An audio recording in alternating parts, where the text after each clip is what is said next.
Hola, buenos días. Mi nombre es Celia Quijano, soy docente del Departamento de Bioquímica y hoy vamos a hablar sobre la oxidación de los ácidos grasos. Los ácidos grasos son ácidos carboxílicos de cadena larga. Estas moléculas presentan un grupo funcional ácido carboxílico y acompañado de una cadena hidrocarbonada de entre 4 y 16 carbonos. Encontramos ácidos grasos saturados sin enlaces dobles o ácidos grasos insaturados que presentan dobles enlaces. Los ácidos grasos generalmente se encuentran formando parte de moléculas más complejas, como los triacilgliceroles, los ésteres de colesterol y los fosfolípidos.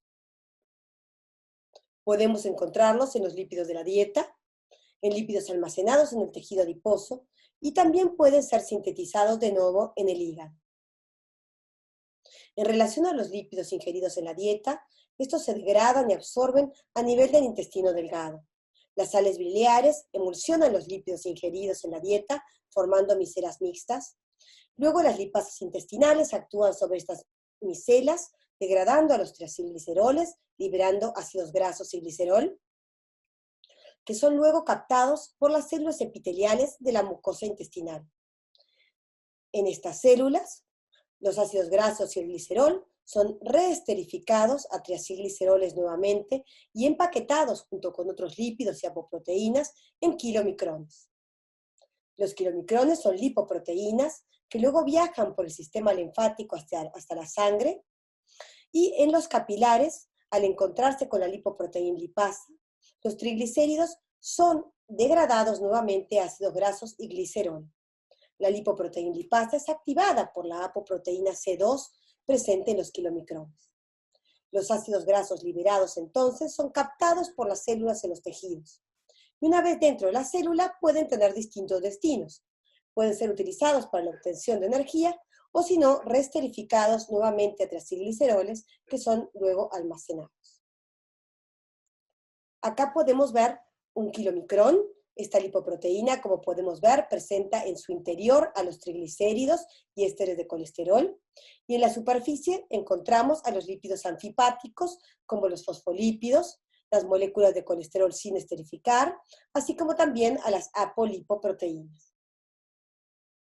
En relación a los lípidos almacenados en el tejido adiposo, estos son principalmente triacilgliceroles, también conocidos como triglicéridos. Estas moléculas, si recuerdan, estaban formadas por una molécula de glicerol, en la cual había esterificados 3 ácidos grasos. Y estas moléculas se encuentran formando parte de gotas lipídicas dentro de los adipocitos, que son las células del tejido adiposo. Estas gotas lipídicas en la superficie presentan moléculas de periplina. Frente a la llegada de un estímulo hormonal, como puede ser el glucagón o la epinefrina, se activa la lipasa sensible a hormonas y también la periplina, y comienza el proceso de movilización de los lípidos presentes en las gotas lipídicas. Los triacilgliceroles van a ser hidrolizados a ácidos grasos y glicerol, y los glicerol y los ácidos grasos luego viajan por la sangre unidos a la albúmina sérica. La albúmina sérica es una proteína mayoritaria de la sangre, ¿sí? Y puede unir en forma no covalente hasta 10 moléculas de ácidos grasos. Así viaja entonces el ácido graso por la sangre hasta llegar al tejido blanco, donde es captado por las células. Una vez en las células, comenzará el proceso de oxidación de ácidos grasos. Podemos considerar que tiene 4 etapas. Uno es la captación propiamente dicha del ácido graso por la célula. 2, la activación del ácido graso, que consiste en la síntesis de acil-CoA. Luego el transporte del acil-CoA a la mitocondria. Y por último, la oxidación del acil-CoA a acetil-CoA en la matriz mitocondrial, en la ruta conocida como la beta-oxidación de los ácidos grasos. Bien, analicemos cada una de estas etapas. En primer lugar, ¿sí?, la captación de los ácidos grasos por la célula puede ocurrir por difusión pasiva, si el ácido graso tiene una cadena corta, pero si la cadena es mayor a 12 carbonos, va a necesitar la ayuda de proteínas de transporte.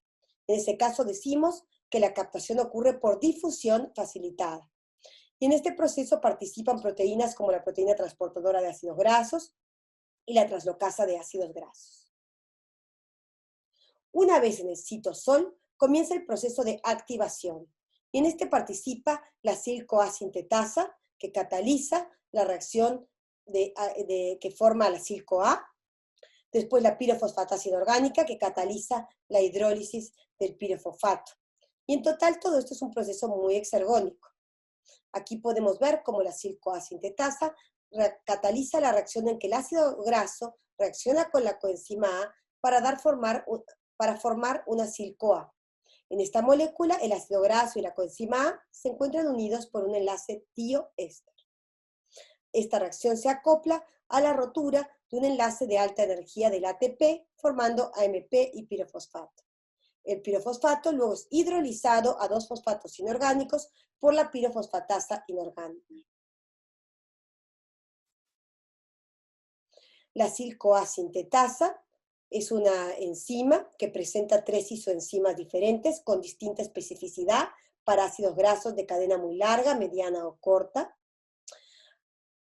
Estas isoenzimas comparten el mismo mecanismo de reacción que involucra la formación de una siladenilato, ¿sí?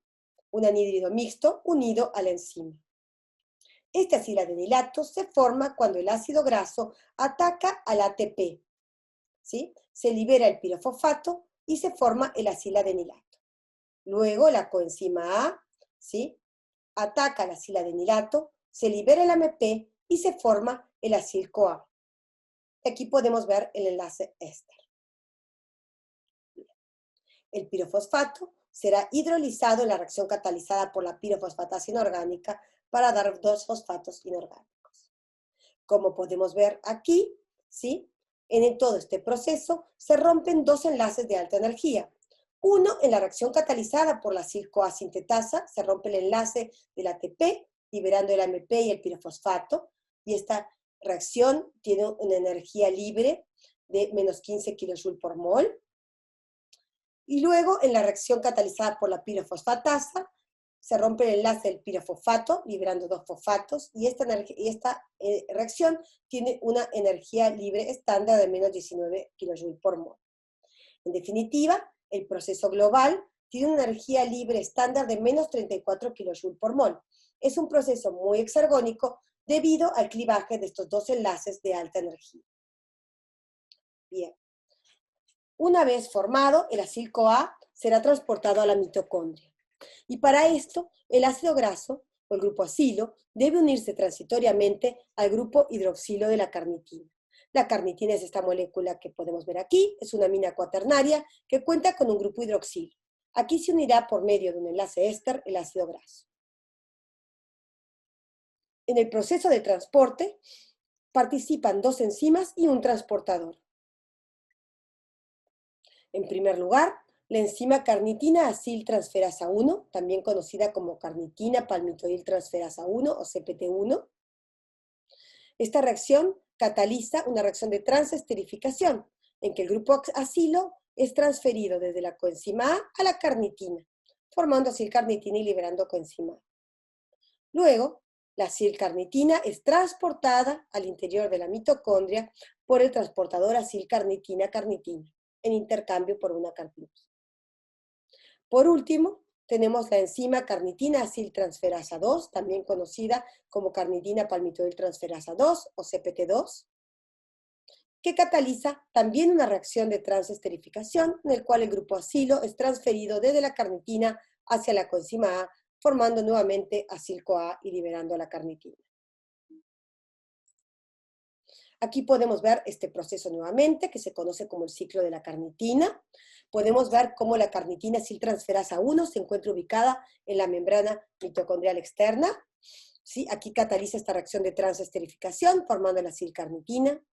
Luego la acilcarnitina atraviesa la membrana mitocondrial interna, donde se encuentra con la ayuda, ¿no?, del transportador. Este es un proceso de difusión facilitada por este transportador. La reacción ocurre en intercambio con una molécula de carnitina. Y ahora sí, una vez en la matriz mitocondrial, la acilcarnitina es transesterificada nuevamente, ¿sí?, a acil-CoA y en el proceso se libera una molécula de carnitina, y esto es catalizada por la carnitina aciltransferasa 2, que se encuentra aquí en la matriz mitocondrial asociada a la membrana mitocondrial interna. Bien, una vez en la matriz mitocondrial, ¿sí?, el acil-CoA entra en la beta-oxidación. Esta ruta consta de 4 reacciones catalizadas por 4 enzimas distintas. Una reacción de oxidación, seguida de una reacción de hidratación, luego otra reacción de oxidación y por último una reacción de tiólisis. Al terminar el pasaje por la ruta, tendremos un acetil-CoA, que se habrá liberado del extremo carboxilo del ácido graso, y por otro lado, un acil-CoA 2 carbonos más corto que el acil-CoA del que partimos. Analicemos cada una de estas reacciones en más detalle. En la primera reacción, lo que ocurre es una oxidación en la cual se forma un doble enlace entre el carbono alfa y el carbono beta. Aquí lo podemos ver. Esta es una reacción de oxidación y los electrones liberados son captados por el FAD, que se reduce a FADH2. La reacción es catalizada por la acil-CoA deshidrogenasa y rinde el producto conocido como trans-enoil-CoA. Existen 3 isoenzimas diferentes para la acil-CoA deshidrogenasa con distintas especificidades según el largo de cadena de los ácidos grasos, ya sean estos muy largos, medianos o cortos. El segundo paso es una reacción de hidratación, en la cual se adiciona una molécula de agua al doble enlace y se forma acá un grupo hidroxilo en el carbono beta. Podemos ver entonces cómo el carbono beta se ha oxidado en este proceso y eso es lo que da el nombre a la ruta. Esta reacción de hidratación es catalizada por la enoil-CoA hidratasa y el producto es el beta-hidroxiacil-CoA. En el tercer paso, el grupo hidroxilo del beta-hidroxiacil-CoA es oxidado a un grupo carbonilo, los electrones son captados por el NAD, que se reduce a NADH, y la reacción es catalizada por la beta-hidroxiacil-CoA deshidrogenasa, rindiendo el beta-cetoacil-CoA.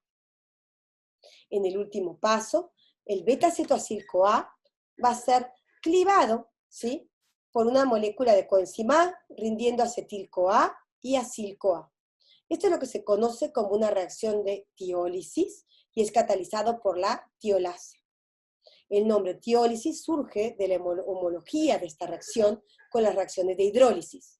En las reacciones de hidrólisis es el agua la que rompe el enlace, mientras que en la tiólisis el grupo tiol de la coenzima A es el responsable de la rotura de este enlace para la liberación del acetil-CoA y un acil-CoA 2 carbonos más corto.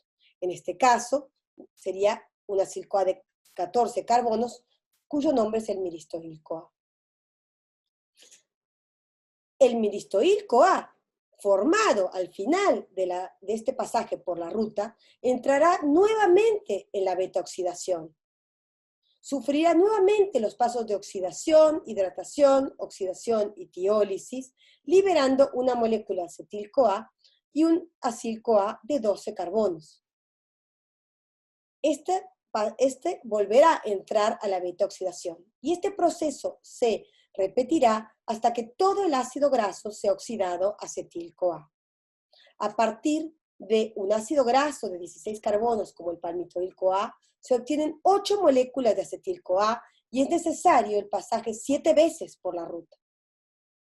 En cada pasaje por la beta-oxidación se libera un acetil-CoA, un FADH2 y un NADH. Por lo tanto, la oxidación completa del palmitoil-CoA, que requiere 7 pasajes por la ruta, rendirá 8 moléculas de acetil-CoA, 7 FADH2 y 7 NADH. El acetil-CoA, formado en la beta-oxidación, puede ser luego oxidado en el ciclo de los ácidos tricarboxílicos o ciclo de Krebs. En esta ruta, el acetil-CoA es oxidado a dióxido de carbono y los electrones liberados son utilizados para reducir 3 moléculas de NAD a NADH y una molécula de FAD a FADH2. En este proceso también se forma una molécula de GTP.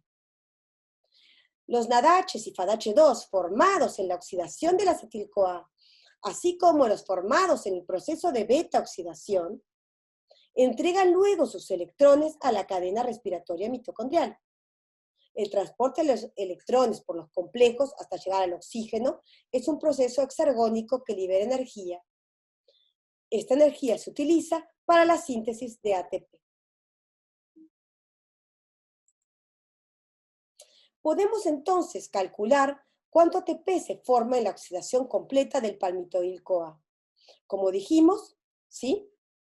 En primer lugar, en las reacciones de oxidación de la beta-oxidación se va a formar FADH2 y NADH, y se formarían por cada palmitoil-CoA oxidado a acetil-CoA, 7 FADH2 y 7 NADH. Luego, las 8 moléculas de acetil-CoA entrarán en el ciclo de Krebs y formarán NADH o FADH2 en cada uno de los pasos catalizados por estas deshidrogenasas, llevando en definitiva a la formación de 8 NADHs en cada uno de estos pasos y 8 FADH2 en el paso catalizado por la succinato deshidrogenasa, además de 8 GTPs en el paso catalizado por la succinil-CoA sintetasa. Asumiendo que se forma 1.5 ATPs por cada FADH2 que se oxida en la cadena respiratoria y 2.5 ATPs por cada NADH, podemos calcular cuántos ATPs se formarían en cada paso. También, si consideramos que el GTP puede ser transformado en ATP por la reacción catalizada por la por la nucleósido difosfato quinasa. A partir de estos números podemos entonces calcular que obtendríamos 108 moléculas de ATP por cada palmitoil-CoA oxidado completamente a dióxido de carbono y agua. Bueno, si ustedes recuerdan, la formación del palmitoil-CoA a partir de palmitato o ácido palmítico consumía 2 enlaces de alta energía. Por tanto, podemos pensar que la oxidación completa de un ácido graso como el ácido palmítico rinde 106 moléculas de ATP. Esto es bastante más de lo que obtendríamos de la oxidación completa de la glucosa, que rinde entre 36 y 38 moléculas de ATP. Ahora, el acetil-CoA también puede tener un destino diferente. Por ejemplo, en el hígado puede ser utilizado para formar cuerpos cetónicos. En esta ruta, 2 moléculas de acetil-CoA reaccionan para dar el acetoacetil-CoA en una reacción catalizada por la tiolasa. Luego, el acetil-CoA suma otra molécula de acetil-CoA para dar el beta-hidroxi beta-metilglutaril-CoA o HMG-CoA en la reacción catalizada por la HMG-CoA sintasa. Por último, esta molécula es clivada formando acetoacetato y liberando un acetil-CoA en la reacción catalizada por la HMG-CoA liasa. El acetoacetato es un cuerpo cetónico que a su vez da origen a 2 cuerpos cetónicos diferentes, más el beta-hidroxibutirato por medio de una reacción de reducción en la cual los electrones son aportados por el NADH y participa la beta-hidroxibutirato deshidrogenasa, y también la acetona, en una reacción que puede ocurrir espontáneamente o catalizada por la acetoacetato descarboxilasa. La acetona es un compuesto volátil que es exhalado, mientras que el acetoacetato y el beta-hidroxibutirato formados en el hígado se exportan a otros tejidos donde pueden ser utilizados como fuente de energía. Por ejemplo, al músculo, al cerebro o a la corteza renal. Bien. Hasta ahora hemos hablado de la oxidación de ácidos grasos saturados, sin dobles enlaces. Sin embargo, la mayoría de los ácidos grasos presentes en los triacilgliceroles y fosfolípidos de animales son insaturados, es decir, que presentan dobles enlaces. Para la oxidación de estos ácidos grasos necesitamos, además de las enzimas de la beta-oxidación, también otras enzimas, como la enoil-CoA isomerasa y la 2,4-di-enoil-coenzima A reductasa. Por otra parte, ¿qué ocurre con los ácidos grasos de cadena impar? La verdad es que la mayoría de los ácidos grasos tienen un número par de carbonos y son oxidados totalmente al acetil-CoA. Pero algunos ácidos grasos tienen cadena impar. Estos son sintetizados por plantas y organismos marinos. Y estos rinden acetil-CoA y una molécula de propionil-CoA. El propionil-CoA, lo podemos ver aquí, es una molécula que tiene 3 carbonos ¿sí? Y una vez formada, lo que ocurre con ella es que va a ser transformada en succinil-CoA en un proceso en el que están involucradas las enzimas propionil-CoA, metilmalonil-CoA epimerasa y metilmalonil-CoA mutasa. El succinil-CoA es un intermediario del ciclo de Krebs que entra al ciclo y de ahí puede tener distintos destinos. Bueno, la oxidación de los ácidos grasos es una ruta que se encuentra muy regulada, ¿sí? Y regulada también a distintos niveles. En primer lugar, se encuentra regulada la captación del ácido graso por la mitocondria. Este es un paso limitante en la oxidación de los ácidos grasos. Y una vez que el ácido graso haya entrado en la mitocondria, será oxidado en la beta-oxidación. Por esto es que la entrada a este organelo se encuentra regulada. Se regula a nivel de la carnitina palmitoiltransferasa 1. Esta enzima, ¿sí?, es inhibida por el malonil-CoA, un intermediario en la síntesis de ácidos grasos. Esto es importante porque evita que la síntesis y oxidación de los ácidos grasos ocurra en forma simultánea. La formación del malonil-CoA depende de la actividad de las enzimas acetil-CoA carboxilasa, ¿sí?, y malonil-CoA decarboxilasa. La acetil-CoA carboxilasa, una enzima importante en la síntesis de ácidos grasos, se encuentra también muy regulada. Es regulada por la quinasa dependiente de AMP, ¿sí? Por tanto, la actividad de esta enzima y la cantidad de malonil-CoA dependerán también del estado energético de la célula. Los mecanismos mencionados hasta ahora son mecanismos que transcurren y realizan una regulación a corto plazo. Por otra parte, tenemos mecanismos de regulación de la vía a largo plazo. Esto se involucra del control transcripcional de los niveles de las enzimas de la vía. En estos participan factores de transcripción y podemos destacar a los factores de transcripción conocidos como receptores activados por proliferadores de peroxisomales, o PIPAR. El PIPAR-alfa, por ejemplo, ¿sí?, promueve la transcripción de la proteína transportadora de ácidos grasos, la translocasa de ácidos grasos, la carnitina aciltransferasa 1, carnitina aciltransferasa 2 y acil-CoA deshidrogenasa, elevando los niveles de todas estas enzimas y proteínas y por tanto la actividad de la vía. ¿Cómo actúan los PIPAR? Bueno, frente a la llegada de un ligando, este se une al PIPAR, lleva un cambio conformacional a la asociación con otras proteínas y su migración al núcleo, donde se une al elemento de respuesta, que es una secuencia en el ADN que regula la transcripción del gen, de los genes de estas proteínas que hemos mencionado. Bueno, esto ha sido todo por hoy. Gracias por la atención. La bibliografía para consultar del curso es la que pueden ver aquí. Hasta luego. Gracias por la atención.